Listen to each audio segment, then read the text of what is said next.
Hello అండి, ఈరోజు మనం దోశ చేద్దాము, పొంగనాలు చేద్దాము, ఇంకా ఇడ్లీ. సో దోశ చేయడానికి ఇలాంటివి బౌల్స్ యూస్ చేయాలంటే ఇడ్లీ స్టాండ్, మనకి ఇలాంటి ఇడ్లీ స్టాండ్ ఇడ్లీ చేయడానికి.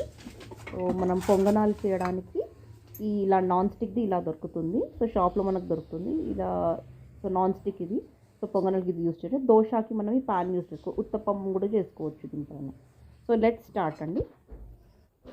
సో ఇలా సాఫ్ట్గా మనకి ఇలా ఎర్రగా రెడ్గా దోశ కావాలంటే మెంతులు అనేది కొంచెం వేసుకోవాలి. పిండి నానబెట్టేటప్పుడు దోశ కూడా మంచి సాఫ్ట్గా ఇలా హోల్స్తో మంచిగా ఇలా ఇలా చక్కగా వస్తాయి. ఆయిల్ కూడా కొంచెం సైడ్లో మనం వేసినాం. సో నాన్ స్టిక్ కాబట్టి ఎక్కువ ఆయిల్ పట్టదు మనకు.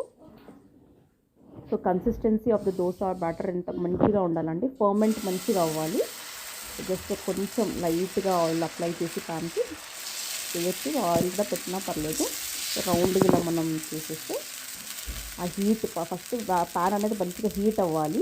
హీట్ కాకుండా మీకు పెడితే దోశ క్రిస్పీగా అవ్వదు. ప్యాన్ మంచిగా హీట్ అవ్వాలి. హీట్ అయిన తర్వాత మనం దోశ వేస్తే బాగుంటుంది.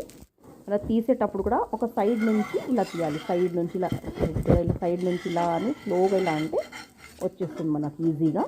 ఎలాంటి బ్రేక్ కాకూడదని ఇలా రెడ్గా ఇలా బాగుంటుంది. సో మెంతులు అనేది కొంచెం యాడ్ చేసుకోవాలి. రుబ్బేటప్పుడు కొంచెం మనం అన్నం వేసుకొని రుబ్బినా బాగుంటుంది, సాఫ్ట్గా వస్తాయి దోశలు.